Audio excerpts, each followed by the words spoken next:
Thân chào cả nhà, không nên xem chùa đâu đó. Nhớ đăng ký, like, comment để ủng hộ tin nha. Đô Giang Mân thật sự tồn tại. Cậu ấy đã từng cứu thế giới. Trước đây tôi cũng như các bạn, cứ nghĩ rằng Đô Giang Mân chỉ tồn tại trong phim hoạt hình. Nhưng cậu ấy thực sự đã đến thế giới này. Chỉ có điều các bạn đã quên cậu ấy rồi. Tôi không biết các bạn có thể nhìn thấy ngày này không. Nhưng có những sự thật các bạn cần phải biết. Những thông tin trên được lấy từ một cuốn nhật ký kỳ lạ. Một báo cáo từ công viên giải trí. Tại trung tâm công viên, đột nhiên xuất hiện một bức tượng Đô Giang Mân lớn cũ kỹ. Trong túi của cậu ấy đã tìm thấy cuốn nhật ký kỳ lạ này. Trong nhật ký có ghi lại một câu chuyện về Đô Giang Mân cứu thế giới. Ban đầu, tôi nghĩ đây chỉ là một tưởng tượng của một đứa trẻ. Không ngờ sự thật trong cuốn nhật ký vượt xa trí tưởng tượng của bạn và tôi. Dưới đây là toàn bộ nội dung của nhật ký. Ngày 9 tháng 7 năm 2013, hôm nay bố mẹ cuối cùng cũng đồng ý dẫn tôi đi công viên giải trí. Công viên này mới khai trương, đông nghịt người. Ban đầu tôi rất vui vẻ, nhưng những gì xảy ra sau đó rất kỳ lạ. Tôi thấy quả bóng bay trong tay mình bay lên trời, rồi biến mất. Nó không biến mất từ từ, mà là biến mất ngay lập tức. Sau đó, từ xa tôi nghe thấy tiếng báo động kỳ lạ. Tôi nhìn thấy tòa nhà cao nhất gần đó, đỉnh của nó đột nhiên biến mất, cứ như thể bị dao cắt đứt vậy. Sau đó là những tòa nhà cao thứ hai, những tòa nhà cao thứ ba cũng bị cắt đứt. Chỉ có bức tượng Đô Giang Mân ở trung tâm công viên là còn nguyên. Sau đó, công viên bùng nổ những tiếng hét hoảng loạn. Bố mẹ tôi trông rất lo lắng. Họ dường như đang gọi điện thoại, nhưng nghe nói tín hiệu cũng đã mất. Trên bầu trời xuất hiện một sinh vật hình dạng như con chim khổng lồ. Tôi chưa từng thấy sinh vật như vậy. Nó đang bay lượn trên công viên. Bố mẹ tôi muốn đưa tôi rời khỏi công viên. Rồi, chúng tôi gặp người đầu tiên cố gắng rời khỏi nơi này. Anh ta nói với chúng tôi ngoài công viên không còn đường nữa. Công viên bỗng nhiên bị bao vây bởi rừng.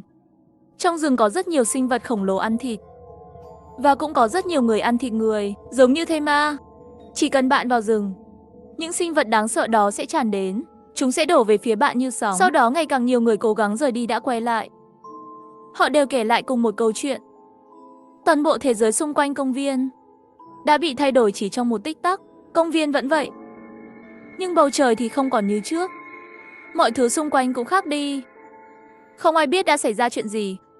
Ngày 10 tháng 7 năm 2013, bầu trời đêm qua, không ai thấy mặt trời hôm nay lại mọc từ hướng Bắc. Mọi người bắt đầu bàn tán, đây không phải là thế giới ban đầu của chúng ta. Hôm nay không có gì đặc biệt, bởi vì không ai dám ra ngoài. Nhưng vào lúc này, mối đe dọa thực sự không phải đến từ những sinh vật đáng sợ trong rừng, mà là từ con người trong thành phố. Tôi tận mắt chứng kiến cảnh cướp giật, thậm chí còn giết người để lấy đồ ăn. Đạo đức dường như đã biến mất. Ngày 23 tháng 7 năm 2013, một số người đã thành lập tổ chức duy trì trật tự. Mọi người dường như hợp tác hòa bình với nhau. Thực phẩm trong cửa hàng được phân phát công bằng. Mỗi người có khả năng lao động, dường như đều làm việc không ngần ngại. Một số nhà khoa học đã sử dụng thiết bị xây dựng các máy phát điện nhỏ. Công viên lại có điện. Mọi người dường như cuối cùng cũng bình tĩnh lại. Sau những nỗi sợ hãi ban đầu, ngày 30 tháng 7 năm 2013, không biết sao mà đã gần 3 tuần rồi. Một số vấn đề có vẻ đang trở nên nghiêm trọng hơn. Vấn đề đầu tiên là về thực phẩm và nước. Một số người đã tìm cách trồng lúa mì và khoai tây, nhưng vẫn không đủ. Thức ăn và nước của chúng tôi sắp hết rồi. Thỉnh thoảng trời sẽ mưa, nhưng rất ít người tin rằng nước mưa là an toàn. Để giải quyết vấn đề này, mọi người đã cử các đội thám hiểm vào rừng. Nhưng những cuộc thám hiểm này thường kết thúc theo cách giống nhau. Đó là không ai quay lại. Chỉ có một vài lần có người trở về công viên. Nhưng những người đó không còn là chính họ nữa. Họ không nhớ mình là ai. Tại sao họ lại trở về đây? Vấn đề thứ hai là rừng. Trong 10 ngày đầu, rừng dường như không gây ảnh hưởng gì đến chúng ta. Nhưng ngay sau khi điện được phục hồi, rừng bắt đầu tấn công chúng ta. Sinh vật khủng khiếp và ổ thây ma bắt đầu xâm nhập vào công viên. Chúng bắt đầu giết người trên các con phố trong công viên. Ban đầu mọi người không biết phải làm gì với những sinh vật này. Vấn đề thứ ba cũng chỉ trở nên rõ ràng sau này. Đó là vấn đề sức khỏe. Những người trở về từ rừng dường như mang về một căn bệnh kỳ lạ. Căn bệnh này bắt đầu lây lan trong đám đông. Một số người bắt đầu phát bệnh, ban đầu giống như sốt, dần dần phát triển thành những thay đổi đáng sợ. Bố mẹ tôi nói đó là đột biến gen. Cơ thể những người này biến dạng thành hình thú rất đáng sợ, và họ hoàn toàn mất hết lý trí, tấn công mọi người một cách không phân biệt. Khi bệnh phát triển đến giai đoạn cứng, giết chết họ có lẽ là giải pháp tốt nhất. Ngày 30 tháng 9 năm 2013, để đối phó với các cuộc tấn công từ sinh vật trong rừng và ổ thây ma, mọi người đã tự tổ chức các nhóm tuần tra. Các thành viên của nhóm sẽ làm việc theo ca 24 giờ để có thể thấy toàn bộ công viên. Các tòa nhà cao tầng đã bị một lực lượng bí ẩn cắt đứt. Chỉ còn lại, chúng tôi có thể leo lên đầu tượng Doraemon. Đó là điểm cao nhất hiện tại. Từ đó, nhóm có thể nhìn thấy trước hành động của sinh vật và thây ma. Mọi người có thể chuẩn bị trước và cảnh báo. Ngày 30 tháng 10 năm 2013, phương pháp cảnh báo trước thực sự rất hữu ích. Trong tháng qua, thương vong đã giảm mạnh.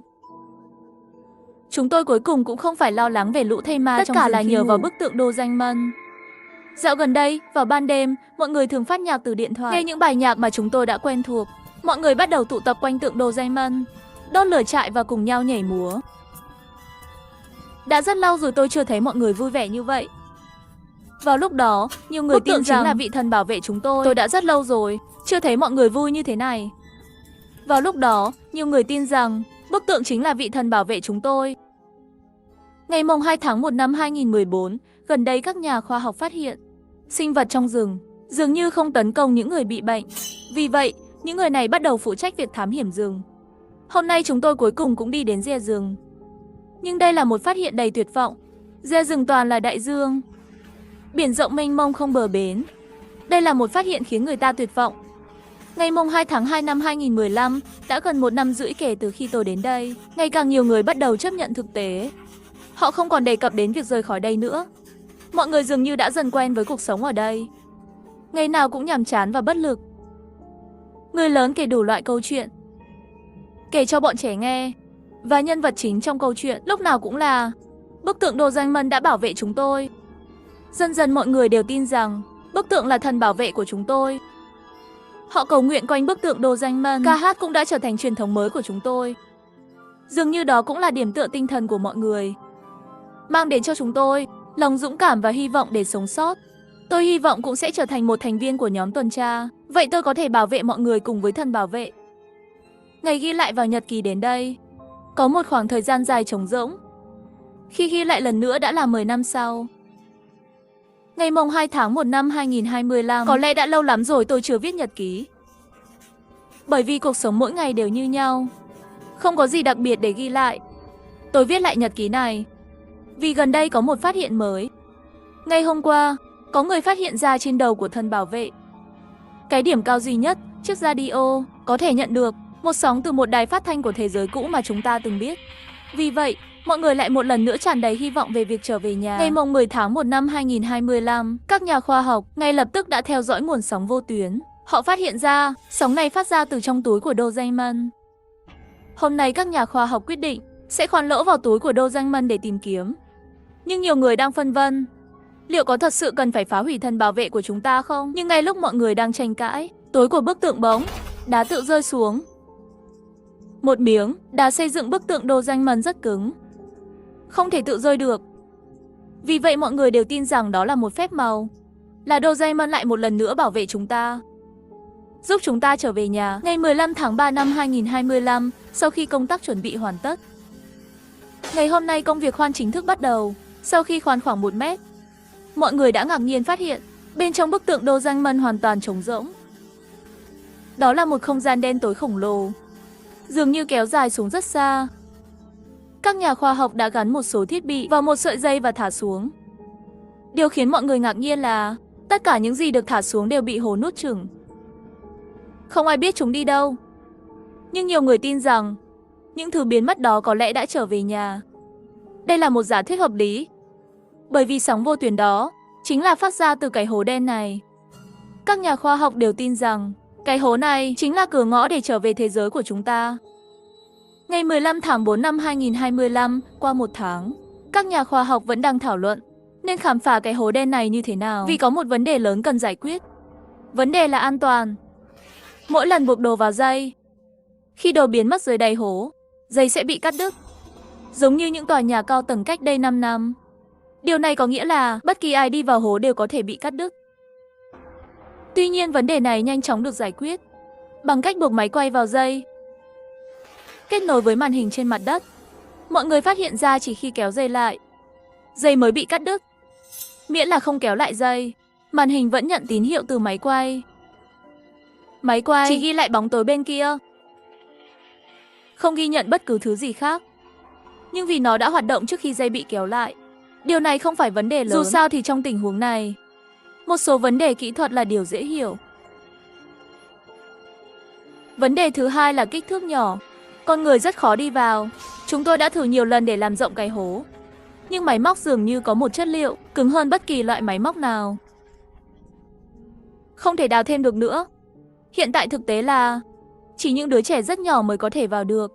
Cuối cùng sau cuộc thảo luận và sự đồng ý của bố mẹ tôi, họ đã quyết định gửi tôi vào trong hố để thử.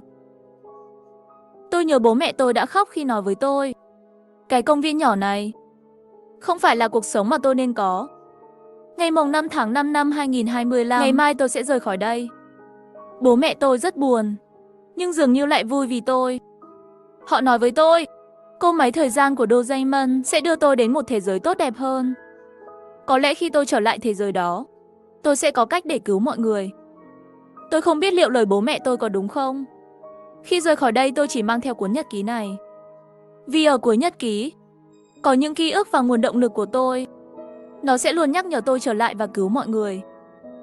Cuốn nhật ký kết thúc ở đây. Nói thật tôi không biết liệu những gì ghi trong cuốn nhật ký có thật không. Nhưng sau đó qua chụp X đến quang, tôi thấy bên trong bức tượng của thật trống rỗng. Nhưng cái lỗ có vẻ như đã được mở rộng ra đủ để vừa với cơ thể người trưởng thành. Vì vậy tôi nghĩ nếu cuốn nhật ký này là thật, cỗ máy thời gian trong túi bảo bối của Doraemon chắc hẳn đã đưa những người mất tích trở về nhà rồi. Không biết có phải là do ảo giác của tôi không? Khi tôi rời khỏi công viên, tôi có cảm giác như Doraemon đã mỉm cười với tôi. Thân chào cả nhà, không nên xem chùa đâu đó. Nhớ đăng ký, like, comment để ủng hộ team nha.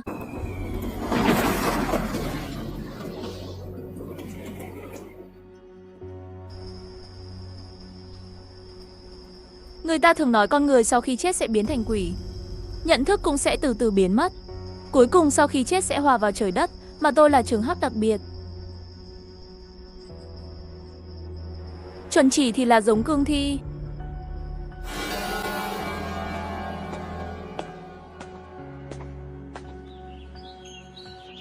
Ở đâu? Nha đầu chậm thôi, đã lớn vậy rồi, vẫn thích tò mò như trẻ con. Còn ra thể thống gì nữa?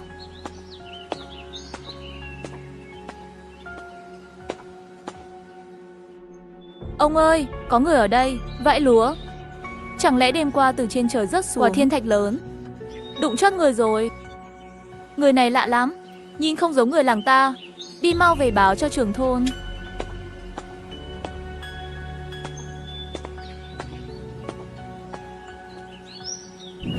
Hai người có chắc là anh ta đã chết không? Hay chỉ là hôn mê thôi? Này thật sự không biết. Cũng chưa chạm vào hắn, nhưng nhìn vậy hình như là chót rồi. Như vậy đi, Giai Huệ, cháu đi thông báo cho thầy Trương. Lao hứa, ông đưa tôi qua đó xem sao. Được, vậy tôi sẽ đưa ông qua bển, ở cánh đồng ngô phía tây của làng mình.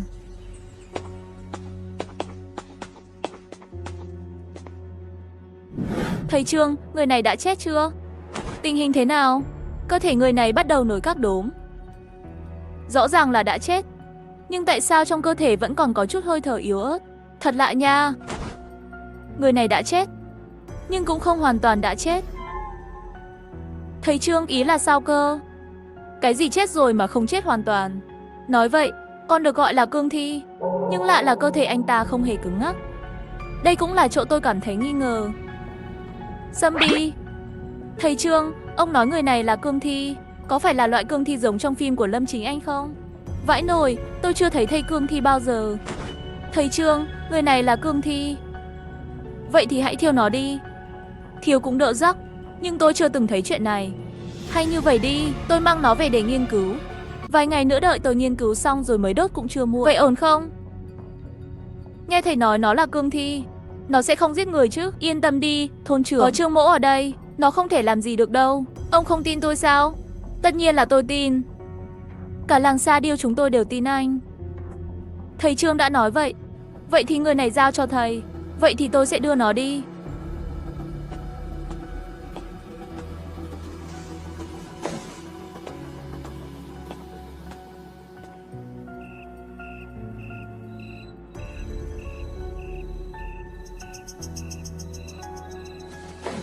Đa tạ tổ sư hiển linh.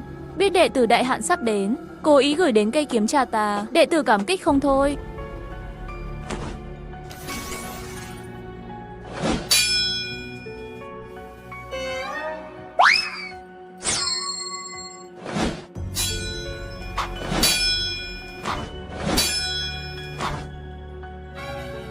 Tại sao cơ thể người này càng lúc càng mềm dẻo, nhưng kiếm không làm thương hắn, thật kỳ lạ. Mình phải tìm cách làm thịt hắn. Trước tiên cho nó nếm vị nước hòa thi này đã, sau đó sử dụng tuyệt chiêu. Mình lại muốn xem nó cứng thế nào.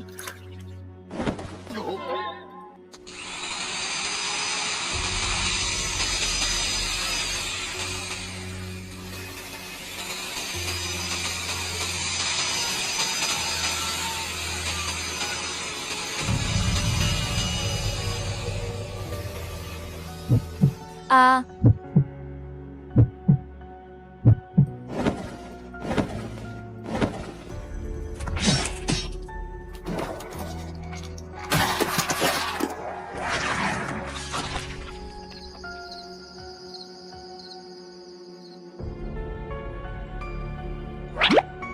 Hứ? Đây là nơi nào?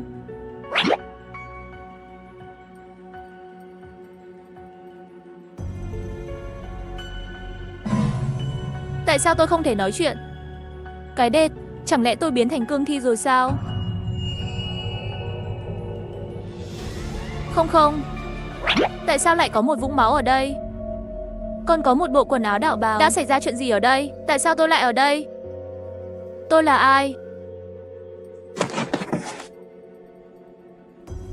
Chú Trương, cháu là Tiểu Huệ. Chú có nhà không? Trưởng làng gọi chú qua đó một chuyến. Chú Trương, chú có ở đó không?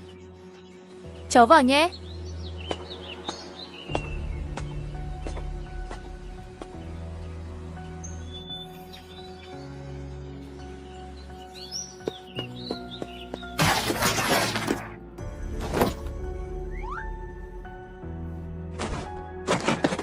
Tôi đang ăn thịt người. Vì sao? Không được ăn người. Không thể ăn người. Mọi người, có tin xấu. Hôm qua Trương đạo trưởng mang về một người. Người này bị điên. Hắn đã giết chết thầy Trương. Mọi người chuẩn bị đi. Cùng tôi đi tìm. Hắn trốn trong làng. Người này rất nguy hiểm. Mọi người phải chú ý an toàn. Tốt nhất là 2 người một tổ. Nhìn thấy hắn thì đánh. Đừng để hắn chạy trốn. Để tôi về tìm vài thanh niên. Thầy Trương là người tốt. Năm trước lợn nái nhà chúng tôi sinh là thầy giúp đỡ đẻ cho chúng. Nhị Mao, đợi tôi đi với cậu. Trưởng thôn, hắn ta có phải có thù với thầy Trương không? Người này không phải người làng mình. Nhìn tuổi cha cơ tầm 20 tuổi, thầy Trương là người nhiệt tình còn tốt bụng. Sao lại có thù với hắn? Cho nên người này chắc chắn là cố tình mưu sát. Cố gắng tìm hắn ta. Không ngờ xã hội pháp trị lại còn kiểu giết người điên loạn như vậy. Tôi sẽ gọi cho con trai tôi, bảo nó về đây bắt hắn. Các cậu đi bên kia, bên này thêm mấy người nữa. Hôm nay cho dù là đào 3 đời, cũng phải tìm cho ra kẻ này. Cùng lúc ký ức tôi đã mất. Tôi cũng không biết nguyên nhân của mình là gì, khiến mình thành như bây giờ. Tôi có thể đi dưới ánh mặt trời như một người bình thường. Nhưng mỗi khi tâm trạng thay đổi, tôi sẽ không thể làm chủ và trở thành zombie. Nó làm tôi cảm thấy bức bối. Cho đến hôm đó, tôi bị dân làng săn đuổi đến một ngôi đền vô danh.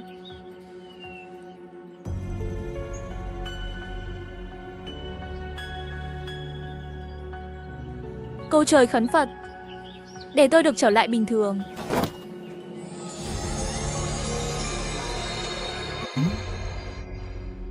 Tiểu tử, mặt nhóc làm sao thế? Chẳng lẽ nhóc có thể nhìn thấy ta? Thần tiên cứu tôi không muốn như thế này. Thật là lạ, nhân gian làm sao có thể tồn tại loại như nhóc? Hãy để ta tính một quẻ xem sao. Thì ra là vậy, ta hiểu rồi. Linh hồn của nhóc không thuộc về thế giới này của chúng ta, mà là một chút thiên hồn xuyên không mà đến. Cái linh hồn này lại bị lực công đức kéo đến thân thể này. Có lẽ lúc trước nhóc đã làm nhiều việc tốt, mà thân thể hiện tại của nhóc sớm đã chết từ lâu rồi. Vì vậy, bây giờ nhóc đang trong trạng thái cũng là trạng thái sinh tồn, bởi vì nhóc không phải người không phải quỷ. Vì vậy, nhóc mới có thể nhìn thấy ta, nhưng mở miệng lại không thể nói. Cảm ơn thầy đã chỉ dẫn. Xin thầy cứu con. Thôi được, nếu nhóc có thể thấy ta, con gọi ta là Khay. Đó là duyên phận. Ta sẽ dùng sức mạnh của quy tắc của thế giới này giúp cậu một chút.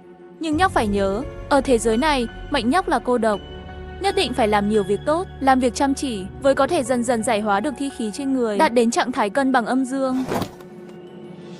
Cảm ơn thầy đã ban pháp, con nhất định sẽ làm nhiều việc tốt. Chỉ là thi khí này trên người con, rốt cuộc làm thế nào mới có thể giải quyết hoàn toàn? Tìm được trên thế giới này, người có thiên mệnh cũng chính là người phụ nữ mệnh dương thuần khiết. Sau khi ở cạnh, âm dương hòa hợp, con có thể thoát khỏi thi khí, hoàn toàn hòa nhập vào thế giới này. Hãy nhớ rằng phải được tìm được trong vòng 1 năm, nếu không con nhất định không thể kiềm chế được khí cô độc trong cơ thể mà chết. Xin hỏi Khay, nữ nhân mệnh thuần dương có đặc điểm gì? Cái này sao? Trên mông có 7 nốt ruồi đỏ. Cảm ơn Khay đã dạy dỗ.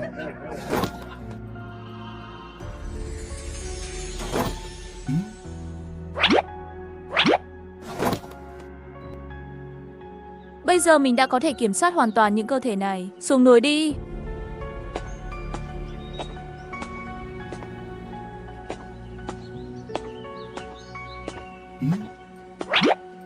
Đứng lại, cậu là ai? Chúng ta có phải gặp nhau ở đâu rồi không? Cô nhầm người rồi, tạm biệt. Kỳ lạ, người này là ai? Luôn cảm thấy đã thấy ở đâu đó, sao lại không nhớ ra được? Bỏ đi, vẫn là việc gấp quan trọng.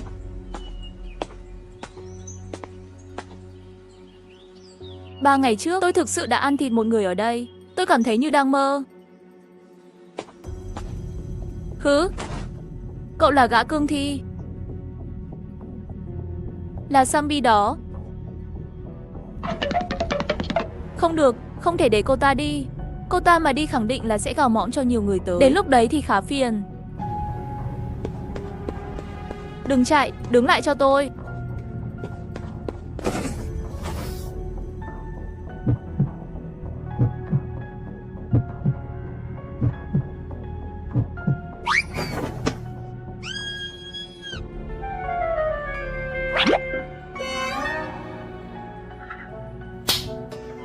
Hu hu hu.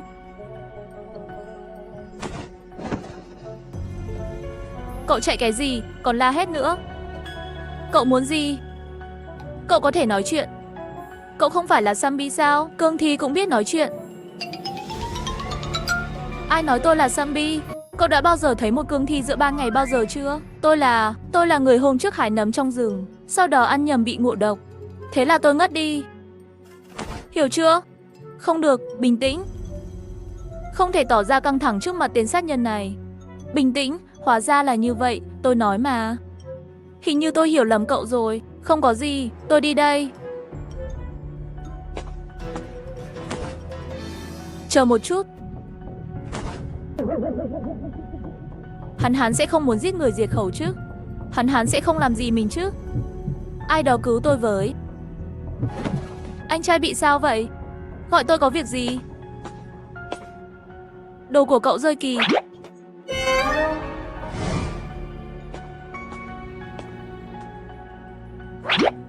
Hay là đi qua cánh đồng ngô, vòng qua làng để tránh có chuyện xảy ra.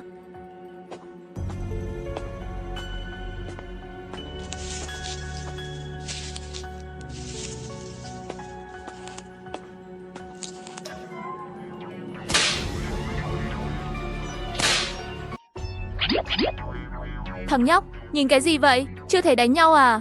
Cút đi. Không biết xấu hổ, làm chuyện này giữa ban ngày.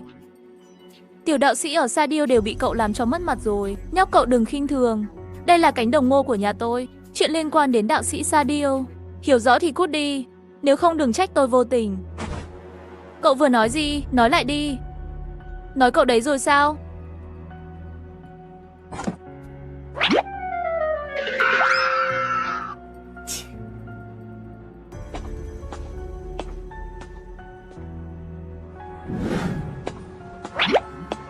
Người này sao nhìn quen vậy?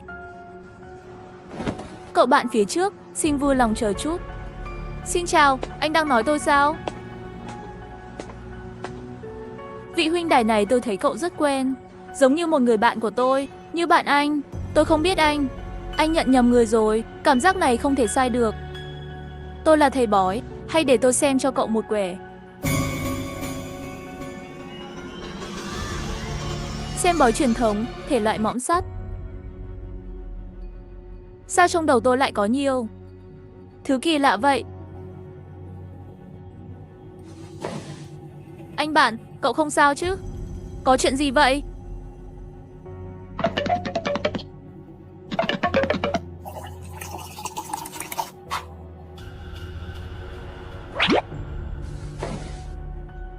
Anh bạn, cậu vừa bị sao vậy?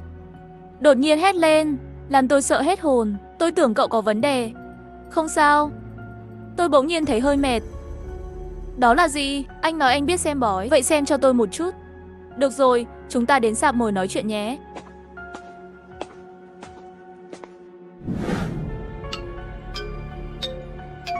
Anh bạn, anh đã xem cái này 5 phút rồi. Thấy gì không? Thành thật mà nói, tôi không thấy gì cả. Anh cái gì cũng không thấy, được nửa ngày rồi. Thật sự là cạn lời. Không phải anh bạn, không thể nói thế. Tôi không nhìn thấy là có lý do. Nhiều năm trước tôi có quen một người bạn. Anh ấy đưa cho tôi một cuốn sổ tay âm dương, trong đó ghi lại rất nhiều sự cách xem phong thủy. Trong đó có một chỗ đã đề cập rõ ràng. Chỉ có 3 trường hợp không thể tính được. Trường hợp đầu tiên, người chết. Thứ hai, sắp chết. Thứ ba, đạo hạnh còn cao hơn chính bản thân. Tôi đã làm theo cuốn sách này ở đây nhiều năm rồi. Không sai một thước, cho nên hôm nay gặp phải tình huống này tôi cũng không biết. Tại sao ghi chú âm dương lại quen thuộc như vậy? Huynh đệ này, tôi luôn cảm thấy trên người anh có một mùi quen thuộc. Ngoài ra, bạn và tôi mới gặp như đã quen. Sao không kết nghĩa thành huynh đệ? Lươn lẹo vậy à? Tôi không có tiền. Cậu kết bài với tôi. Anh bạn, cậu không hiểu rồi. Con người tôi thích kết giao nhất. Đây gọi là mốt cây làm trăng nên non. 3 cây chụp lại dư ra 1 cây, đúng không? Huynh đệ, chủ yếu là cậu trông rất giống anh trai tôi. Hay hi khí chất này, thân thái nói chuyện này cũng ra gì đấy. Còn không ngoan ngoãn nôn tiền ra. Hi hi hi, tôi đúng là đứa thông minh mà. Huynh đài cậu nghĩ sao? Gã này ăn nói phù phiếm, hành động nhẹ nhàng, xem bói toàn giống như đánh bạc, không hiểu, khó thành việc lớn, nhưng lại có lòng tốt. Và đôi mắt có thần, vận may hanh thông, tự có phần tạo hóa.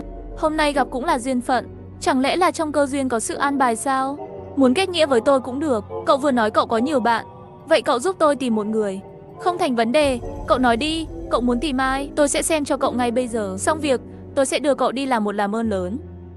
Tôi đang tìm một người phụ nữ, một phụ nữ có 7 nốt ruồi trên mông. Thật là thái quá. Vậy tôi tiện hỏi một chút, sao anh lại tìm người phụ nữ có 7 nốt ruồi trên mông? Để sống tiếp. Cha này không phải biến thái chứ?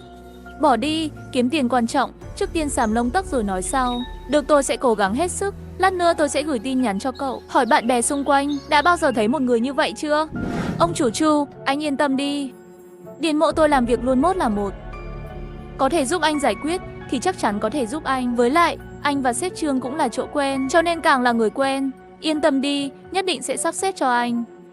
Sếp Trương cũng là đối tác của chúng tôi. Vậy tôi sẽ để anh ta tới chỗ các anh. Đến lúc đó các anh cùng nhau đến Hồng Kông nhé. Không thành vấn đề, tôi sẽ chuẩn bị đồ trước. Ha ha ha huynh đệ, cậu quả nhiên là ngôi sao may mắn của tôi. Công việc kinh doanh lớn này ổn định rồi. Lát nữa chúng ta đi gặp một người quen biết của hắn cũng tương đối rộng, thuận tiện cho bạn tìm được cô gái 7 sao. Nếu đã là vậy, đi thôi. Nhưng nói trước, cậu phải lau cơm nước, anh trai tôi. Xem lời này của cậu kìa, yên tâm. Tôi có một miếng thì cậu cũng có một miếng. Đi đi. Thật sự là khách quý. Đây không phải là đạo trưởng đánh hổ của chúng ta sao? Chào anh Điền, chào đạo trưởng.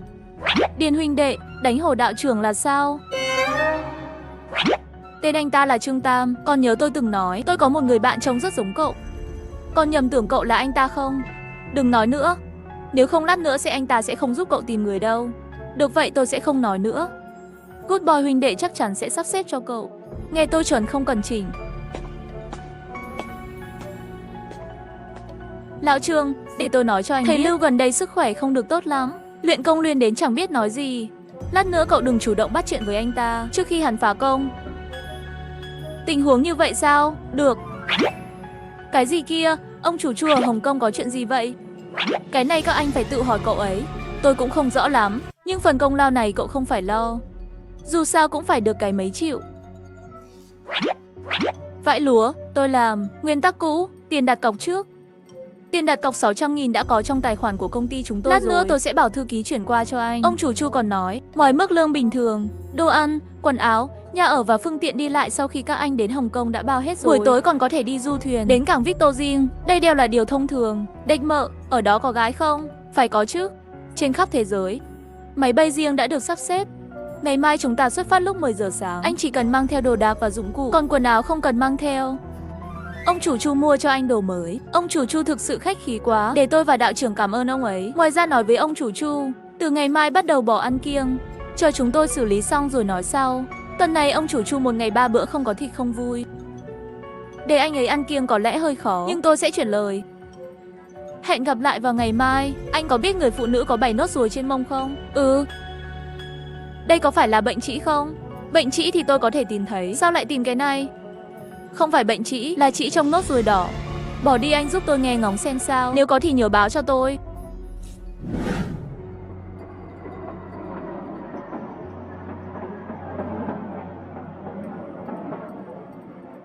Người đẹp, cô có bạn trai chưa? Cô thấy tôi thế nào? Ngài là khách quý của ông chủ Chu. Tất nhiên là đẹp trai rồi. Tôi nghĩ anh là người tốt.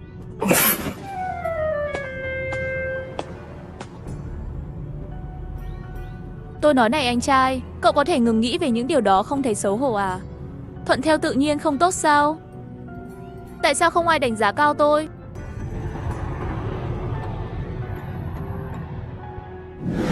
Hai vị, đây là ông chủ Chu, là người mời các bạn đến. Chu tổng, người tôi đã tìm giúp anh rồi. Phần còn lại các anh tự thỏa thuận nhé. Tôi không tiện tham gia nữa.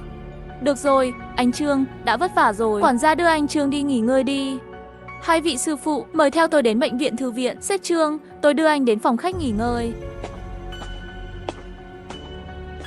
Hai vị vừa nhìn là biết tính tình thẳng thắn. Tôi cũng không giấu nữa. Để các anh tới đây, chủ yếu là để giải quyết chuyện của vợ tôi. Vợ tôi.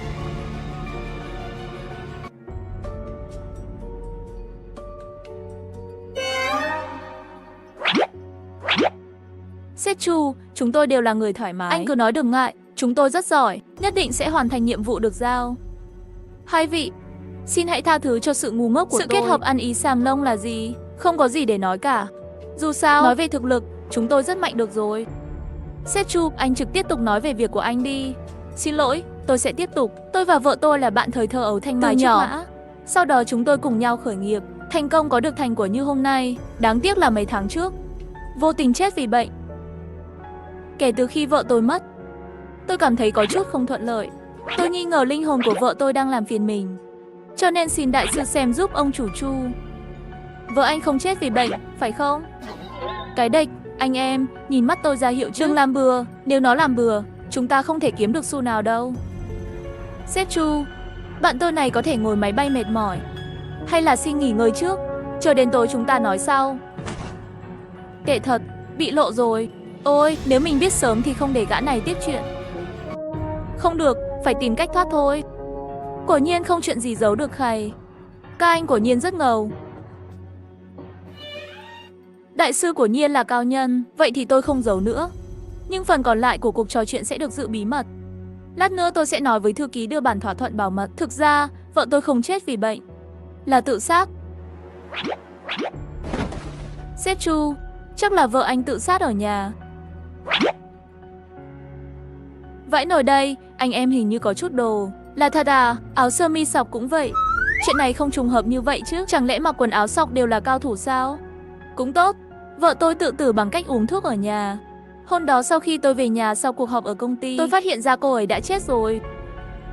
Có vấn đề gì không thể hòa giải? Tại sao phải như vậy? Vậy sếp Chu, vợ anh tự tử vì lý do gì? Các người điều kiện tốt như vậy, có lẽ là cảm thấy cuộc sống không vui.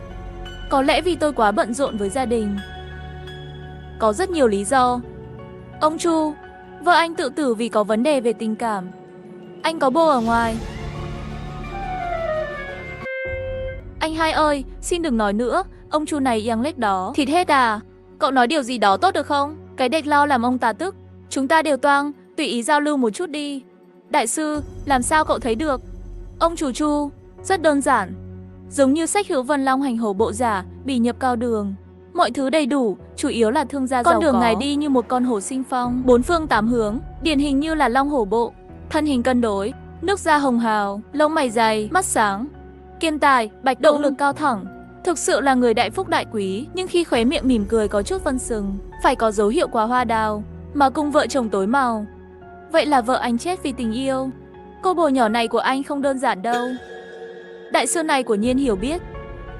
Có lẽ cũng có một phần nguyên nhân này. Chỉ là tôi không ngờ cô ấy lại mỏng manh như vậy. Trước đây cô ấy không như thế. Ông chủ Chu, mỗi người bày tỏ tình cảm và cách đối xử với gia đình, thái độ đều khác nhau. Vợ của ông có tốt không? Rất tốt. Tôi tìm cho cô ấy một mảnh đất phong thủy trên núi, thường xuyên đốt cho cô rất nhiều tiền. Nếu là vậy, thì tôi không hiểu lắm. Tại sao ông còn nói gần đây công việc kinh doanh không suôn sẻ, nghi là vong linh của vợ ông? Cụ thể hiện tại đang ở mặt nào? Thành thật mà nói, sau khi vợ tôi mất, công việc kinh doanh trở nên không tốt như trước. Đầu tiên là một số tòa nhà không bán được. Khi khách hàng bàn chuyện làm ăn, du thuyền bị chìm một cách khó hiểu. Xin nữa thì dìm chết tôi. Thị trường chứng khoán lại sập. Nói chung là lỗ nhiều hơn lợi nhuận. Sếp Chu, có phải vợ ông được chôn trên ngọn núi đó không? Sao anh biết? Rất ít người biết vợ tôi được chôn ở đâu. Ngọn núi đó tên là Kim Đầu Sơn. Tôi đã mời một thầy phong thủy ở đại lục cho tôi xem. Mộ tổ tiên nhà ông có ở đó không? Tôi muốn lên núi xem. Tất cả đều ở đó. Chủ yếu là vợ tôi thích ngắm cảnh. Vì vậy, tôi đã chọn một nơi tốt để chôn cất. Đại sư, ngài muốn tới thăm vợ tôi sao? Phải, mang theo một ít trái cây và thức ăn mà vợ ông thích. Đúng rồi, lấy thêm vài bộ quần áo của cô ấy nữa nhé. Đồ ăn có thể giải quyết. Chỉ là quần áo không dễ tìm thôi. Vậy thì hãy tìm những thứ cô ấy đã sử dụng khi còn sống. Tốt nhất là thứ cô ấy thích. Một cái lược, một bức tranh đều được. Cái này dễ làm, tôi sẽ sắp xếp. Vậy khi nào thì chúng ta đi? Đúng 11 giờ tối nay. Tại sao phải đi vào ban đêm? Sếp Chu, ông không biết phải không? Anh trai tôi nói mấy giờ là mấy giờ. Buổi tối đi đương nhiên là thuận tiện hơn, nhưng thứ đó sẽ không ra ngoài vào ban ngày. Chủ yếu là tối nay tôi phải ra nước ngoài bàn việc làm ăn, sợ là không thể đi cùng các khầy. Được, cho chúng tôi một hướng. Vợ anh có quan hệ tốt với ai? Để anh ta đi với chúng tôi. Không vấn đề gì, vậy thì để Lâm Lâm đi cùng các bạn đi. Ông ấy là trợ lý riêng của vợ tôi sẽ thông báo cho họ hai vị hãy nghỉ ngơi. Tôi sắp xếp bảo quản gia đưa hai vị đến phòng khách. Nói thật đi, đây là lần đầu tiên tôi đến gia mộ vào buổi tối. Tôi hơi sợ. Em gái, đừng sợ, có chúng tôi đây, ma quỷ gì cũng cho bay màu hết. Người phụ nữ này, chắc là tình cảm của cô với bà Chu rất tốt, phải không? Có phải thường xuyên đi thăm cô ấy không? Tình cảm của tôi và chị vợ rất tốt. Không ngờ cô ấy lại đột ngột qua đời. Cô có tham dự đám tang của bà Chu không? Tham gia rồi. Nhưng lạ thật, theo phong tục địa phương, khi chết thuộc về người thân và bạn bè để xem quan tài được chôn cất. Nhưng hôm đó, chúng tôi đều được mời đến những nơi khác trước. Nghĩa là sao? Các người không tận mắt thấy quan tài rơi xuống đất, nhưng quan tài của bà Chu ở đó. Chắc chắn sẽ không bị trả đâu.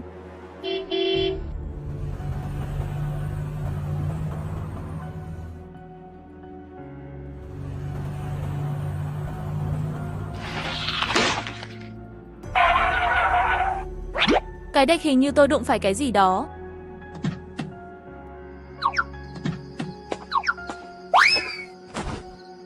Đại sư, cái này. Chúng ta một đường đến nghĩa địa chỉ mang theo một con thỏ. Phải, có nghĩa là một con vật để đổi mạng. Cao thật sự là cao. Mang nó đi. Sau đó, đợi sau khi xong việc hãy tìm một nơi để chôn nó. Con thỏ này không ăn được, không phải đồ bình thường.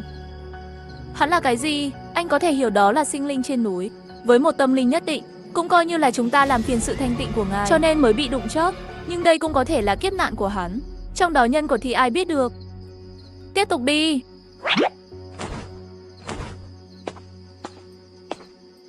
Làm sao có thể có người ở vùng núi hoang dã này?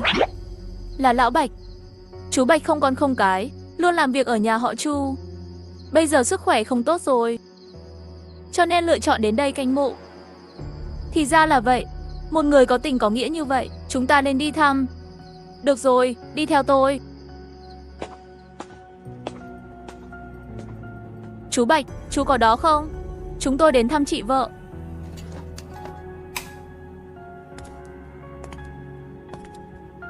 Thì ra là Lâm Lâm. Sao lại đến vào buổi tối? Là vậy à, có mấy bạn đang vội, cho nên chỉ có thể buổi tối đến thăm chị vợ một chút. Được rồi, các người chờ một chút.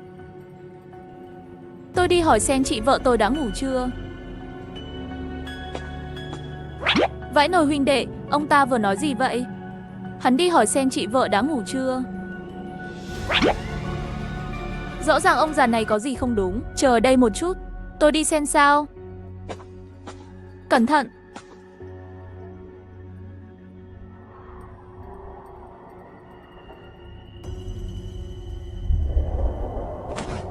Ông già vừa rồi nhìn ra ông có gì đó bất thường. Nói xem ông đang làm gì. Tại sao ông lại nói được thi ngữ? Tiểu tử bị ngươi phát hiện rồi. Một số chuyện thấy được sẽ phải trả giá.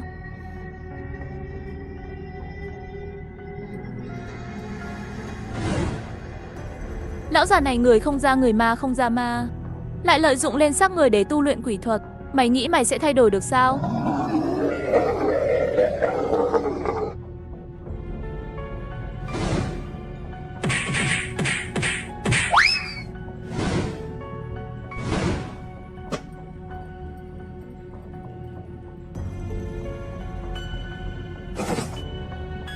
Lão già. Không ngờ đại nhân, ngài cũng là cương thi, thật là trùng hợp.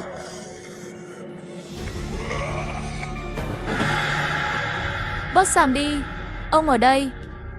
Chắc không phải chỉ là bảo vệ như vậy đâu nhỉ? Mục đích là gì? Đại nhân, tiểu lão cũng từng bị điếc và mù. Có lần thông qua được âm khí. Tất cả ở nơi này. Thứ nhất đúng là canh mộ cho phu nhân. Phu nhân đối với tôi rất tốt. Thứ hai, ngài cũng thấy rồi. Tôi là người xác chết, lại không muốn ra ngoài hại người, cho nên chỉ có thể ở đây phó mặc ý trời. Tôi hỏi ông bà Chu có phải là không được hỏa táng, trực tiếp chôn cất luôn. Bà ấy cả đời yêu cái đẹp, cho nên không có hỏa táng. Đại nhân, bà ấy chết không nhắm mắt. Chết không cam tâm. Không cam tâm, điều đó không liên quan gì đến ông. Nói cho tôi biết, ngày chôn cất bà Châu ông cũng ở đó nhỉ? Hôm đó có gì bất thường? Anh hai, anh và chú đang nói gì vậy? Lâu thế, chúng ta còn muốn tới thăm bà Chu không? Nghe này, tôi đang nói chuyện với chú đây. Hỏi về tình hình bà Chu khi còn sống. Lão Bạch hôm đó có thầy phong thủy ở đây không? Họ đã làm gì với quan tài? Tôi hy vọng ông nói thật với tôi. Tôi nhớ hôm đó trời mưa, thời tiết không tốt lắm. Một đạo sĩ đến, đọc một chuỗi các câu thần chú trên mộ của chị Chu. Bà Chu rất không vui. Cái gì? Ông già, sao ông biết bà Chu không vui? Bởi vì bà Chu nói với tôi thế. Ông có thể cảm nhận được hồn ma của bà Chu không? Vậy còn không mau nói cho chúng tôi biết chuyện gì đã xảy ra? Ông già, hai người chúng tôi được ông chủ Chu giao phó tới để siêu độ bà Chu. Nếu ông muốn bà Chu sớm chuyển sinh luân hồi, hãy cho chúng tôi biết tất cả sự thật. Có gì nói đó, càng đơn giản càng tốt. Địch âm thanh gì thế? Cậu có nghe thấy không? Không có gì. Gió trên núi, đôi khi cạo qua bụi cây, tự nhiên sẽ có âm thanh chói tai như vậy. Đó là tự nhiên, đừng sợ. Đây là thứ gì?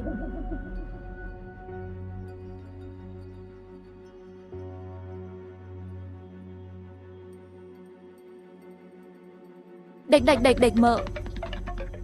Cái quái gì thế này? Mọi người đừng sợ. Nếu tôi không nhầm, chắc là một loại trồn bị ảnh hưởng bởi phong thủy ở đây. Một số thay đổi đã xảy ra, chắc cũng thuộc về tu hành trong núi này. Miễn là chúng ta không chủ động trêu chọc hắn thường không tấn công con người. Anh em, phong thủy ở đây là gì vậy? Đồ biến thái, con trồn đã biến dị, trông giống như một con gấu lớn. Khầy Lưu, con trồn, tôi biết, tôi từng nghe người ta nói. Con trồn sau khi thành tinh sẽ tìm người, học cách đi bộ giống người. Cái này có phải là, nhưng thường là màu vàng. Nhưng cái này đã biến thành màu đen rồi. Đây vẫn là con trồn. Hay đấy, con trồn cũng là một trong 5 vị tiên. Khi tu hành đến một mức độ nhất định, sẽ ra một tín hiệu. Nếu cậu nói hắn giống người, hắn càng có thể đắc đạo thành người. Nếu cậu nói không giống người, vậy thì hắn sẽ thất bại, thậm chí trả thù cậu. Cái chúng ta thấy bây giờ chắc là đến tìm chúng ta để chém gió. Các cậu xem đi. Con trồn, tôi biết cậu đang làm gì.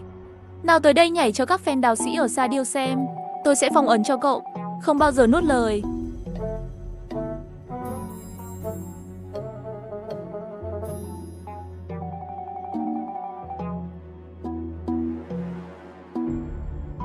Được đó, nghe đẹp lắm. Trong trường hợp đó, con trồn kia, cậu tiến lên nghe gió. Thiên đạo diệu diệu, nhân đạo chiêu chiêu. Hôm nay cậu tu hành một đoạn, gặp lại cũng là duyên phận. Tôi thấy cậu rất giống một người.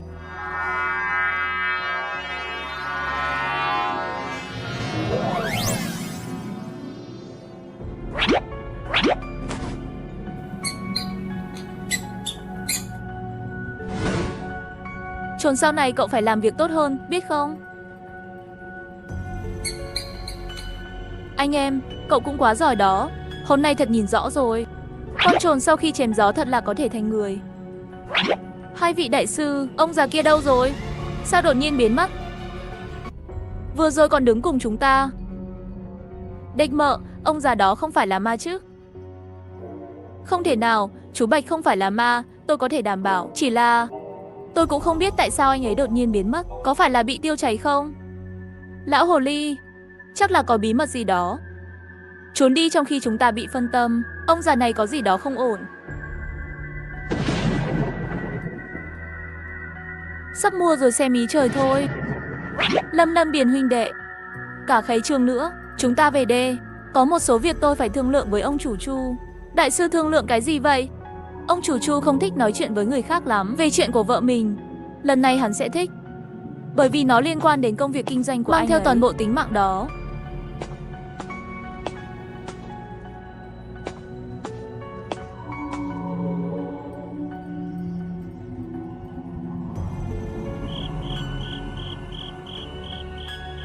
Ông chủ Chu trong điện thoại nói phải đến sáng mai mới về được. Nếu không tôi sắp xếp hai vị đại sư đi ra ngoài một chút. Có phải là loại đeo ấy không? Đeo cái gì với cái đó? Ha ha, chỉ cần đại sư thích đều có thể sắp xếp. Vậy thì đeo tôi đi, ông biết đấy. Được, các vị đi theo tôi. Ha ha, Xiamen, sao lại cười như vậy? Anh em sao anh không đi? Đi đi, tôi không có hứng thú. Cậu cũng phải chú ý đấy. 2 ngày gần đây tôi đã nhìn thấy khuôn mặt cậu. Cẩn thận biến hoa đào thối thành bông cải xanh. Anh em, đừng dọa làm tôi. Gì mà bông cải xanh. Tôi đi đây, cậu cứ ở yên đó. Lời tốt khó khuyên, mẹ kíp.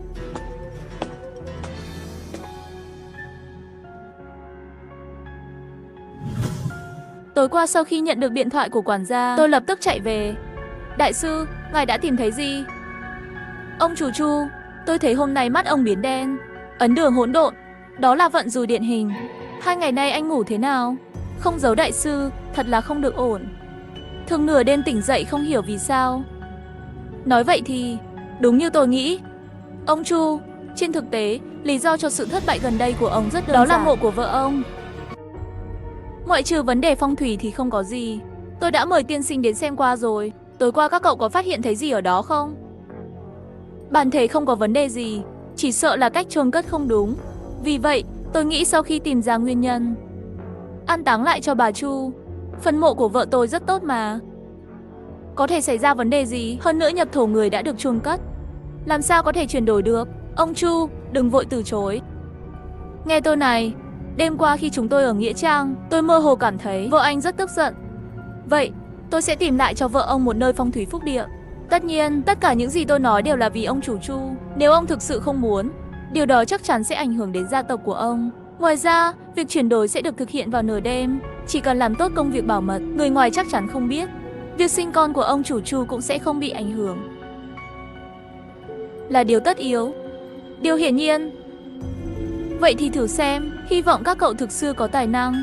Ông chủ Chu yên tâm, ngoài ra tôi còn có một việc nữa xin ông chủ Chu đồng ý. Tôi muốn vào phòng vợ anh. Cảm nhận chút, tôi có một cuộc họp ở công ty. Hãy để quản gia đưa cậu đến đó. Việc lớn tự làm là được rồi. Đại sư, đây là phòng của vợ ông khi còn sống.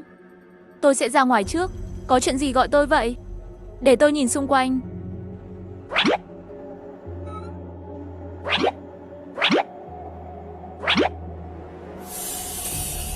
Có gì đó không ổn.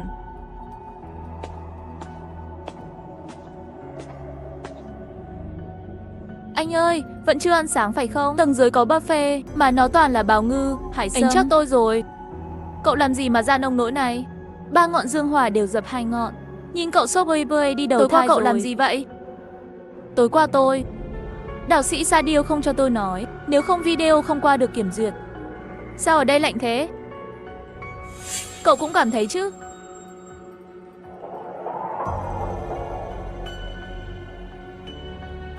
Một hơi thở lạnh lẽo, âm khí tràn ngập. Không sai, người có 3 hồn 7 phách. Sau khi bà Chu tự tử, linh hồn đã tản ra rồi. Trong nghĩa trang có một phần, mà trong phòng này cũng còn sót lại một tia. Có thể là hồn, cũng có thể là phách. Tôi biết, người sau khi chết thích ở lại nơi quen thuộc khi còn sống. Đôi khi cũng quấy rầy đến người thân. Anh em, ý cậu là vấn đề kinh doanh của ông chủ Chu tất cả đều do linh hồn này gây ra sao? Theo lý thuyết là như vậy, nhưng ông chủ Chu hình như mời người làm pháp rồi, hoặc là trên người hắn có bùa hộ mệnh gì đó. Cho nên cô hồn dã quỷ khó có thể tiếp cận. Vãi nồi, thằng này nhìn giống chó thế. Trong lòng chắc làm sai gì rồi. Nếu không làm sao ngay cả vợ mình cũng không tha. Trên người cậu có bùa không? Cho tôi một cái. Trong trí nhớ của tôi hình như có một thể dùng chiêu hồn. Để tôi thử xem. Nhưng trong phòng. Tôi đi lấy cho cậu.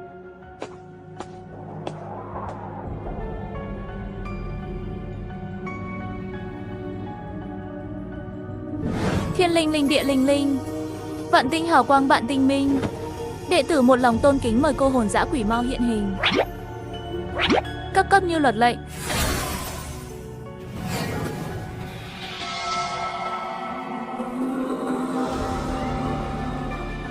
Cái này cũng xấu quá, phải không? Mẹ ơi, trông sợ quá. Yên đi, hồn ma ở đây. Để tôi hỏi thử. Bà Chu, tại sao bà lại tự tử? Nguyên nhân là gì? Tại sao phải làm hại ông Chu? Ngươi ngang cái gì? Có gì nói trực tiếp đi. Đệt sao nhìn khiếp thế? Lão tử sắp muốn nôn rồi. Xem ra không phải thần hồn, mà là tinh hồn. Tinh hồn không thể mở miệng. Bỏ đi, ngươi vẫn là nhập vào trong bùa chú vừa rồi đi.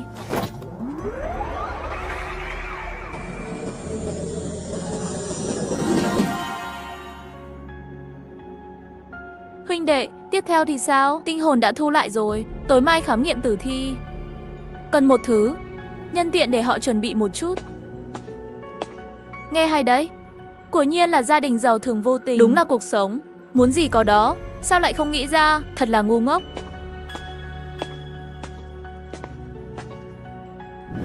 Thầy Lưu, tiếp theo làm thế nào? Mọi thứ đã sẵn sàng chưa? Làm đi. Được rồi, cùng nhau dùng lực.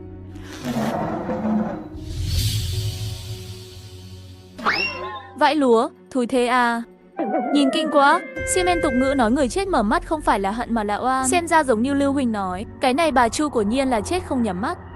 Lưu Huynh bây giờ làm thế nào? Chuyện đến bây giờ cũng chỉ có thể dùng chiêu hồn. Cậu và ông Chu, bọn họ lùi về sau đi. Tôi cần một chút không gian.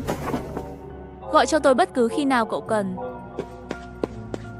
Nam Thành bắt đầu bay đầy trời, ngũ sắc cầu vồng khắp mọi nơi, một đường bay qua tới cửa trời. 3 hồn 7 phách phủ xuống dưới đây, cấp như pháp lệnh.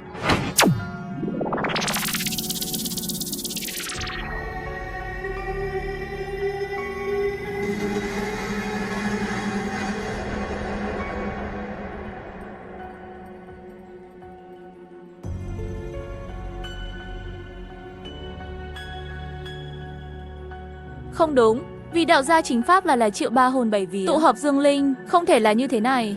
Chẳng lẽ dưới quan tài còn có thứ gì đó? Đại sư, bây giờ sao rồi? Ông chủ Chu, ông yên tâm đi. Chúng tôi rất tổ đội chém gió tài ba lỗi lạc, không gì không làm được. Ông xem, anh em tôi đến rồi. Anh em, cậu đang nói gì vậy? Không nghe được, ông chủ Chu hỏi chúng ta là đã xong xuôi hết chưa? Mẹ ơi, cái gì vậy?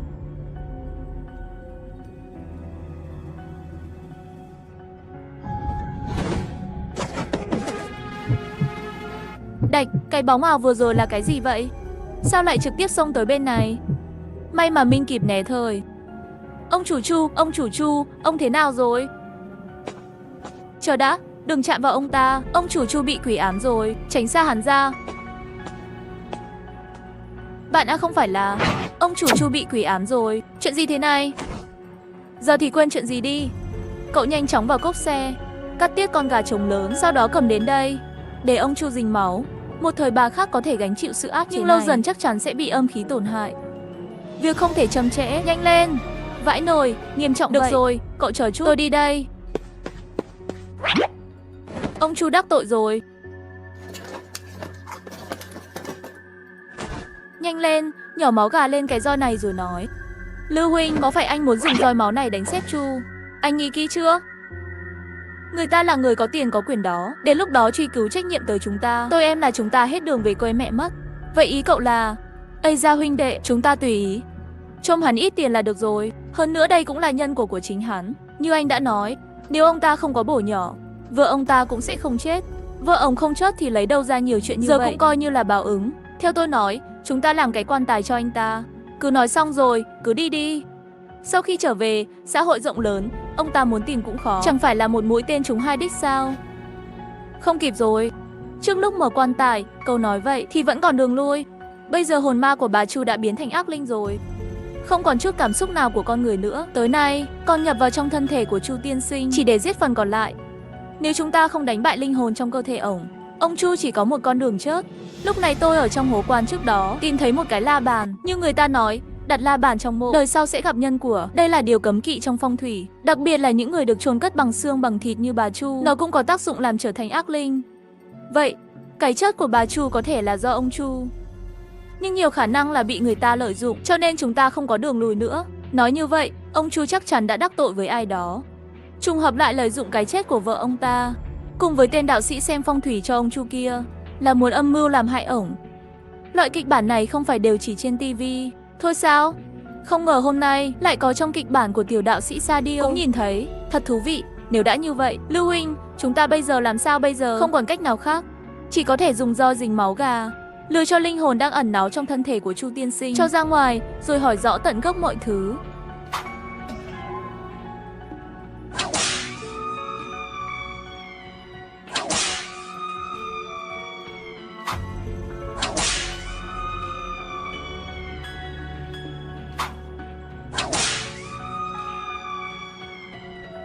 Vãi nồi anh em, cảm thấy cái roi ra này hay ta? Có thể để tôi quất ổng vài cái roi không? Cậu cũng muốn quất à? Cậu không sợ ông Chu sẽ đối phó với cậu sau khi kết thúc à? Tôi sợ cái nồi ấy. Bạn ai, đây là chúng ta giúp ổng.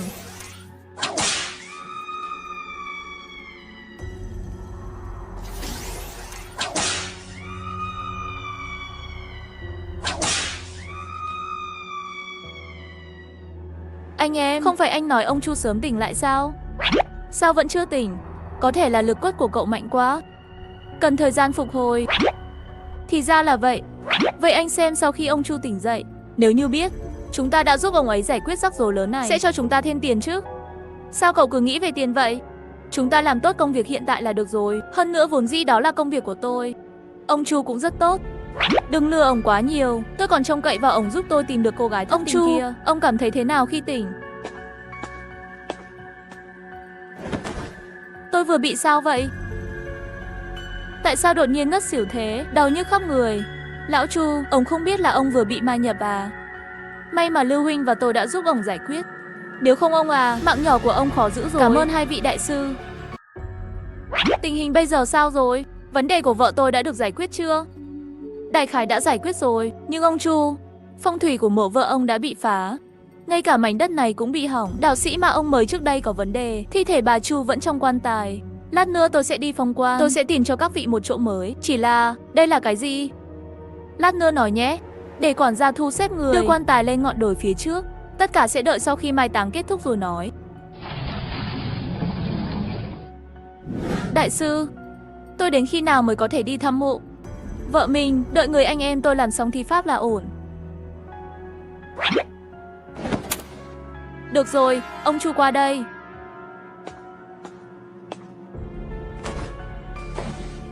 Anh em, cậu chất trời đấy. Giờ chúng ta kiếm được thêm tiền rồi. Không đơn giản thế đâu. Đất phong thủy kia đã biến thành đất ma rồi. Và Chu gia sau này nhà còn muốn tiếp tục giàu có, chỉ có thể để mặc ý trời. Thật à? Vậy may mắn còn có thể kiếm được một khoản. Việc đến nước này, Chu mỗ chỉ có thể cảm ơn hai vị đại sư nhiều lần giúp đỡ. Nếu hai vị đại sư muốn ở Hồng Kông vài ngày, tôi sẽ thu xếp cho các vị. Nếu hai vị đại sư muốn trở về bất cứ lúc nào, chỉ cần nói một tiếng, chuyên cơ riêng cho vị. Cảm ơn sự nhiệt tình của ông Chu. Chỉ là chuyện của ổng cũng chưa được giải quyết hoàn toàn. Ông cần chú ý những vấn đề sau đây trước. Bồi nhí ông tuổi rồng, mà vợ cũ ông là tuổi hổ. Từ xưa có câu long tranh hổ chết đấu hoặc bị thương, cho nên điểm này ông phải chú ý. Mặc dù của vợ cũ ông đã được mai táng rồi, nhưng trong phong thủy, để phá giải không nhanh thế đâu. Ông phải để ý đến cô ấy nhiều một chút. Ngoài ra, sau này công việc kinh doanh của Chu muốn tiếp tục phát triển, vậy chỉ có thể dựa vào công đức, phải công đức. Nếu không chắc chắn sẽ rơi vào gia đình lụi bại. Tôi nhớ rồi. Cảm tạ đại sư chỉ điểm. Tôi nhất định sẽ khắc cốt ghi tâm. Tôi cũng có một chuyện muốn nói với đại sư. Ông Chu, có việc gì xin cứ nói. Ha ha, khi các vị đến không phải nói rồi sao? Cậu muốn tìm người phụ nữ có 7 nốt ruồi trên mông. Tôi đã tìm ra cho hai vị đại sư. Có cần xác nhận lại một chút xem có phải người các vị đang tìm không? Cảm ơn lòng tốt của ông chủ Chu. Vậy họ ở đâu? Tôi muốn gặp. Trong phòng khách. Tôi sẽ đưa cô tới. Vậy mà có tới tận 2 người.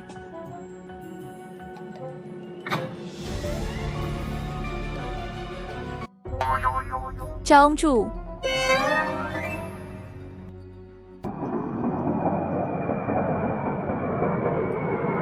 Huynh đài, đừng ngồi nữa, chúng ta nói chuyện chút nhé. Tôi chán quá. Không có tín hiệu di động trên máy bay. Cứ nói đi. Hai người phụ nữ mà ông Chu này sắp xếp, có phải là người cậu đang tìm không? Không phải, cậu đừng hỏi nữa. Biết quá nhiều không tốt cho cậu đâu. Tôi chỉ tò mò thôi mà. Nói cái đầu cậu. Để tôi yên, đừng làm phiền tôi muốn yên tĩnh.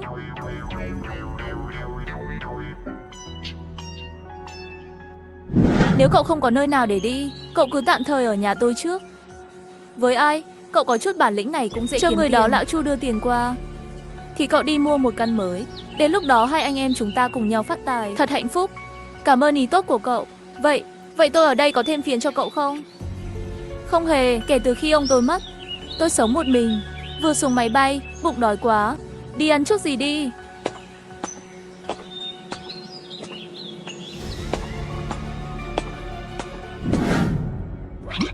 Đây là phòng làm việc của tôi.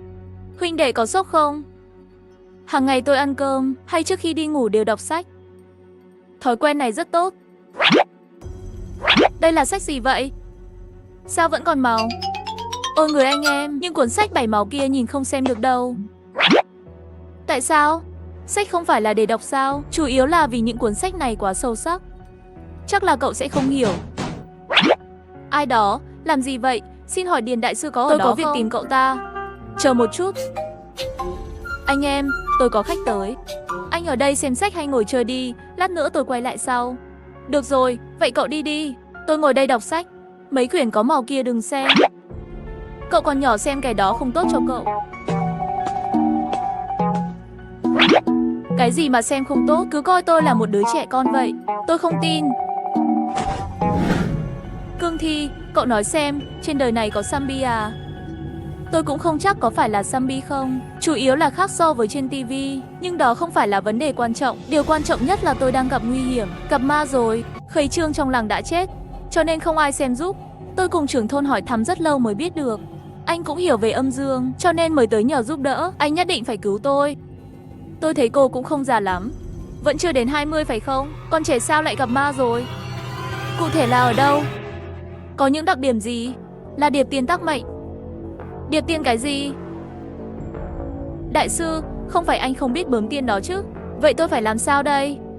Ai tới cứu tôi với? Điệp tiên, tôi biết chứ. Là có mấy người lấy cái miếng vải úp ngược lên bàn, sau đó chơi di chuyển đúng không? Tôi đã nghe qua cái này. Chỉ là cô có chắc đây không phải là trò đùa đấy chứ? Nhiều người tự làm mình sợ. Thưa thầy, tôi cũng tưởng đó là một trò đùa, nhưng bạn học của tôi đã chết rồi, treo cổ trên quạt điện. Tôi sợ quá. Chết rồi, vậy các người đã báo cảnh sát chưa? Đã báo cảnh sát rồi.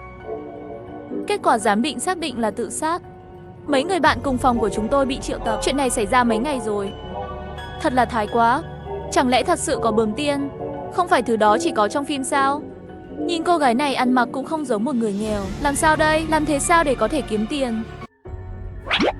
Em gái, nói về việc này tôi hiểu rồi, nhưng tôi không thể giúp. Như vậy đi, để tôi thử nhờ bạn tôi. À không, là đồ đệ của tôi. Để cậu ta giúp cô chắc chắn được. Đại sư, đồ đệ của anh thì có ổn không? Xem những gì cô nói kia, cô bé có biết không? Tôi và đồ đệ của tôi ở trên giang hồ gọi tổ đội siêu bốc phét số 1. Chỉ cần ra tay thì gạo xay ra cám. Bonus thêm của sấm sét để trấn áp mọi loại tà ác. Không có lời nào có thể diễn tả được chúng tôi, cho nên chỉ có thể dùng lực móm để thể hiện một chút. Tôi tin, tất nhiên là tôi tin, miễn là đại sư có thể giúp tôi giải quyết chuyện này. Đến tôi sẽ trả anh 30.000, 50.000 tệ. Cô ngồi đây chờ chút. Tôi đi gọi đồ đệ của tôi qua.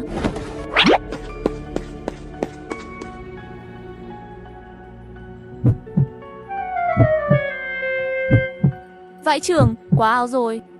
Vậy mà vẫn có thể như vậy. Anh em ơi, lùa tới rồi. Có chuyện gì vậy?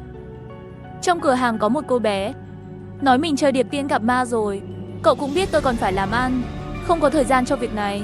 Vì vậy, tôi đã giới thiệu cậu cho cô ấy. Cô bé này không có tiền, nhưng mà nếu chúng ta là người trong đạo môn, vậy chắc chắn không thể thấy chết mà không cứu.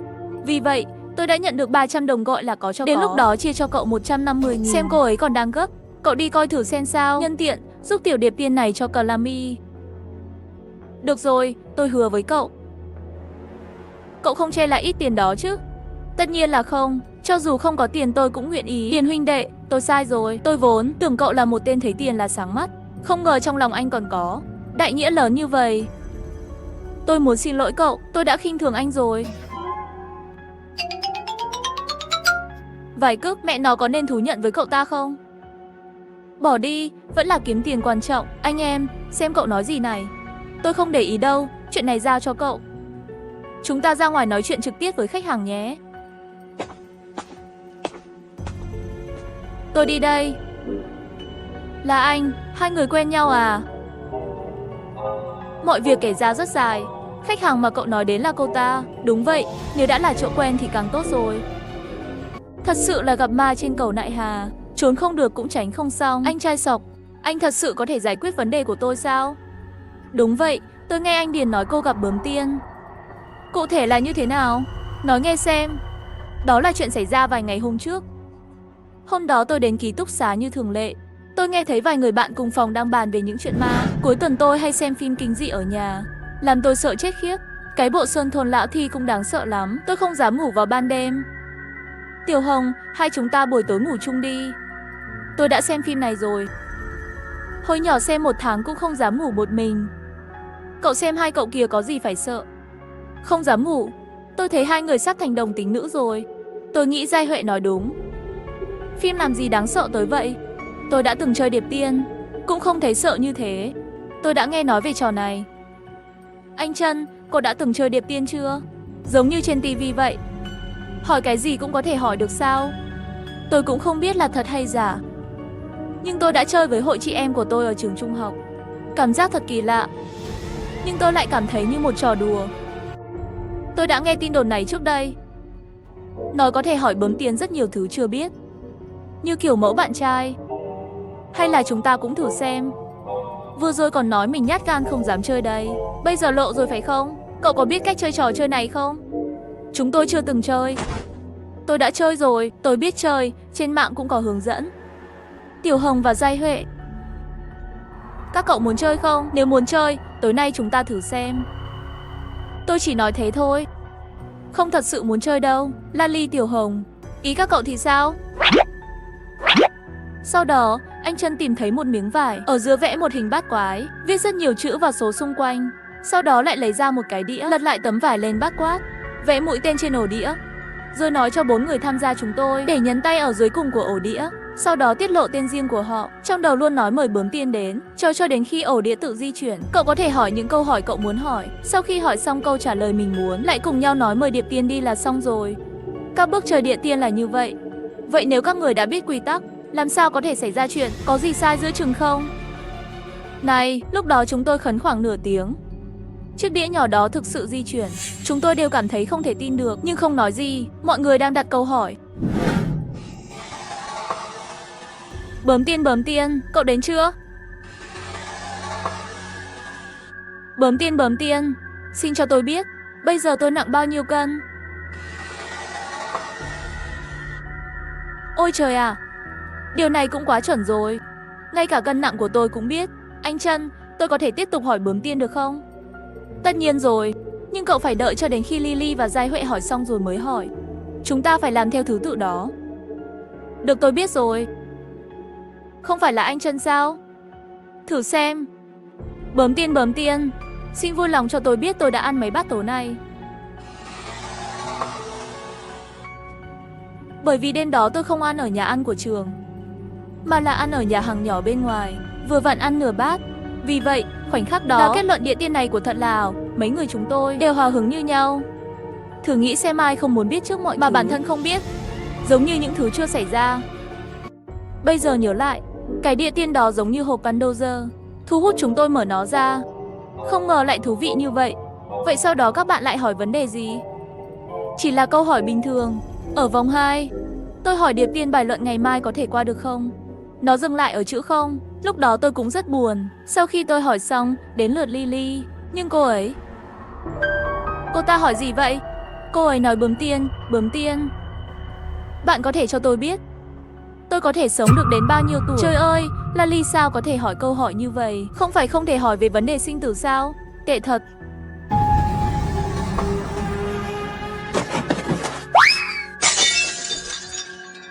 Lily sau khi bỏ tay xuống rồi hét lên. Địa bướm đó bị nứt thành từng mảnh. Sau đó Lily sợ đến mức khóc liên tục. Tôi thấy vậy cũng không có cách nào. Chúng tôi đều an ủi cô ấy không sao, chỉ là một trò chơi. Sáng hôm sau thức dậy, không có gì xảy ra cả. Tôi chỉ giữ tâm lý ổn định. Chuyện xảy ra tối qua chắc là trùng hợp. Mọi người cũng không để ý nữa. Nhưng ai mà biết rằng tối hôm đó tôi thức dậy đi vệ sinh.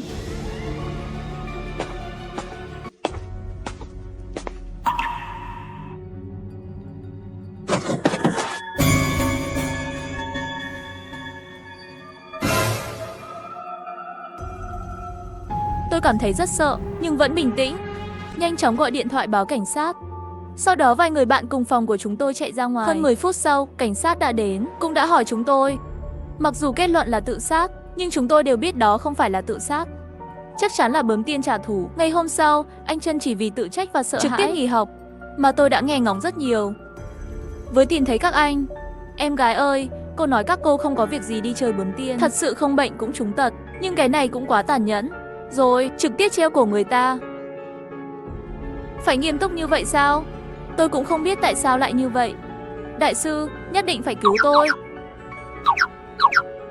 Cô em, dựa trên những gì cô nói, tôi nghĩ các cô đã mời một ác quỷ tới. Kết hợp với cái chết của Lily, có thể phán đoán là một con ma treo cổ. Và sự trả thù truyền thống của bướm tiên chắc là sẽ theo thứ tự các người chơi. Cho nên người tiếp theo chết hẳn là cô. Và cô lại đang ở đây. Quỷ dữ kia nhất định không dám tới tìm. Không ổn, cô nhanh chóng liên hệ với anh Trân và Tiểu Hồng để họ đến đây. Tôi sẽ gọi ngay. Đại sư, thật sự sẽ như vậy sao? Chị hai ơi, anh em chúng tôi không bao giờ nói lung tung. Bảo cô gọi thì gọi nhanh lên.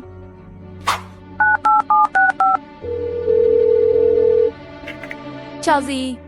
Tôi là Giai Tệ, tôi tìm anh Trân. Sao vậy? Chuyện gì vậy?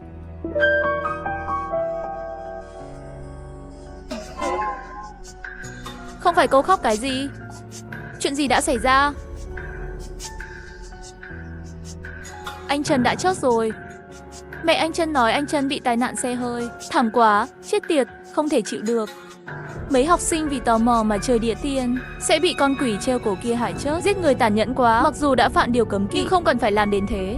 Tên cô là anh Tuệ phải không? Mà nó, hôm nay sắp nghỉ sớm. Tôi nhất định sẽ giúp cô giết con quỷ này. Không cần, cậu tiếp tục việc làm ăn. Để việc này cho tôi. Em gái ơi, Chuyện này tôi nhận rồi, nhưng cần cô phải phối hợp cùng. Cảm ơn anh Văn. Tôi cứ tưởng anh là một cương thi, giết người.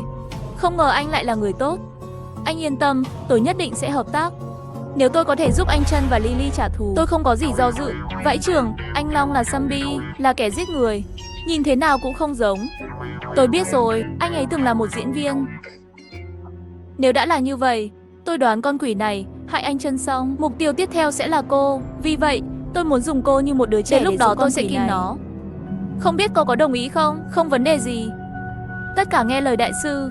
Tới đây, cái chuông đồng này cô mang theo. Anh Sọc, cái chuông đồng này có ích gì? Cụ thể là có thể cứu mạng cô, không phải làm gì hết. Đến lúc đó nó sẽ tự có tác dụng. Vãi nồi anh ơi, sao cái chuông này quen quá vậy? Đây không phải là chuông gió treo trên tường phòng làm việc của tôi sao? Cậu lấy nó xuống khi nào? Cái này nói sau. Cái gì vậy? Giai Tệ, đi tìm khách sạn trước đã. Ở khách sạn. Gửi cho tôi địa chỉ sau khi tới đó. Chúng ta ở đây không được sao? Sao lại đến khách sạn? Cô nam của nữ lại đi khách sạn. Tôi xấu hơi xí hổ. Bạn ngại cái bong bóng ấm trà. Tôi đi bắt ma. Cô nghĩ đi để làm gì? Thật sự cạn lời. Đúng vậy em gái. Tại sao cô có nhiều câu hỏi như vậy? Anh em tôi bảo cô đến khách sạn thì cứ đến khách sạn. Chắc chắn không sai đâu. Ngoài ra, cô đang ở trong cửa hàng. Con quỷ đó chắc chắn không dám đến. Làm thế nào để nó cắn câu nếu nó không đến? Bắt làm sao được nó? Được rồi, tôi hiểu rồi. Vậy tôi sẽ đến khách sạn. Đại sư nhất định phải giúp tôi. Tối nay đi. Đại sư, tôi phải làm gì đây? Đừng căng thẳng. Bây giờ mới 8 giờ tối. Nếu tôi đoán không nhầm thì con quái vật này chắc là tới vào ban đêm. Tầm khoảng 11 giờ. Lát nữa tôi sẽ trốn trong tủ, cứ nằm trên giường và giả vờ ngủ. Tôi sẽ thu phục nó khi nó đến. Tất cả nghe đại sứ sắp xếp. Lát nữa tôi sẽ sắp xếp một trận pháp trên giường. Tí nữa ma quỷ sẽ đến, bất kể nó nói gì. Cô đừng có xuống, cứ ở trên giường, biết không? Được rồi, tôi biết rồi.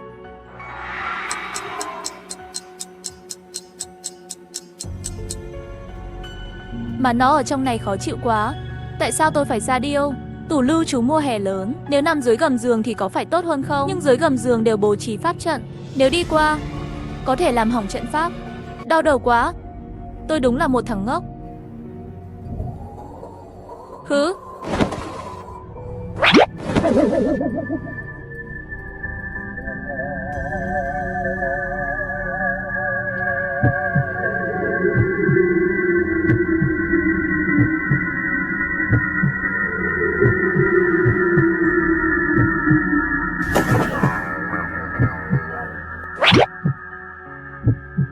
Giai Tuệ, tôi biết cô đang ở trong đó. Ra đi. Đi ra đi. Tôi sẽ đưa cô đến một nơi vô lo vô nghĩ. Anh Trân và Lala đang đợi cô.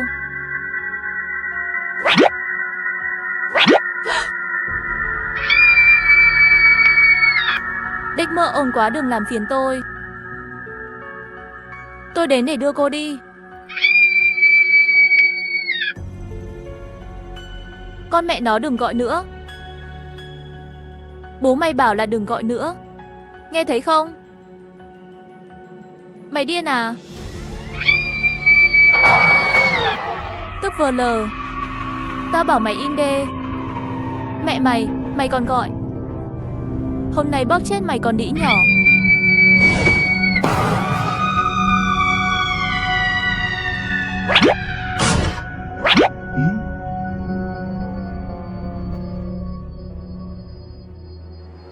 Thả mi ra.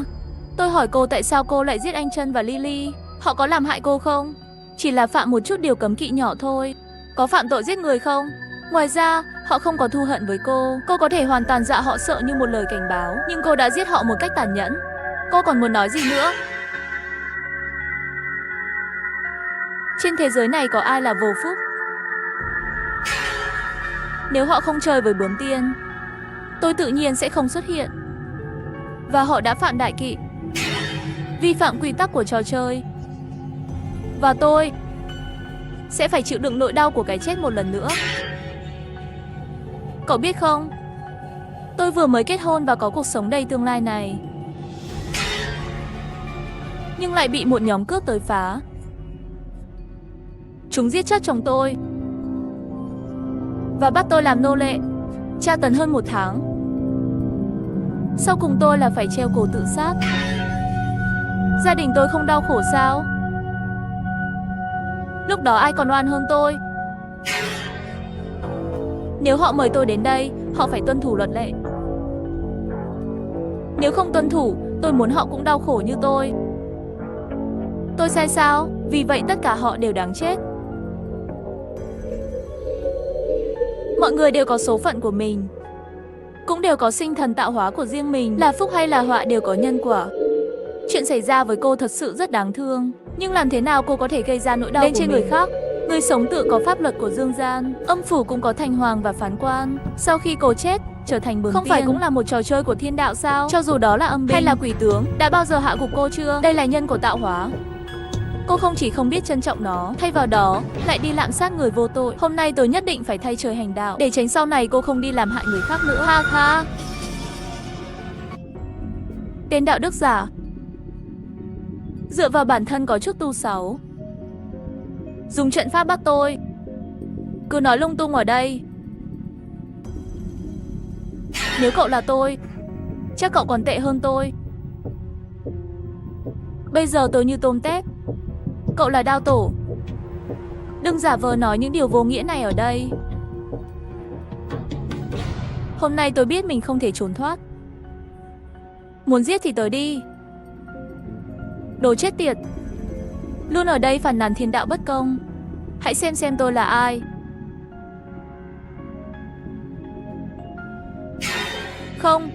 Không, đợi đã. Sao cậu?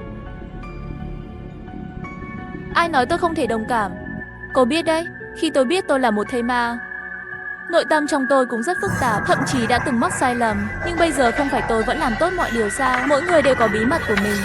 Tự bỏ rơi bản thân mới là kẻ đáng thương nhất, dơ bẩn nhất. Cho dù mình là một cái xương thối, một đống cứt, miễn là mình có trách nhiệm, trong lòng hướng thiện, cho dù đó là thi hay ma, đều có thể thành tựu một phen tạo hóa của mình. Hiểu chưa? Ha ha ha ha ha. Chỉ là cậu có muốn hay không thôi. Có liên quan gì đến tôi? Cậu tốt nhất nên giết tôi. Nếu không thì một khi để buồn ngủ, tôi nhất định phải giết tất cả những người này. Trong trường hợp đó, vậy cô hãy hóa thành sức mạnh của tôi đi.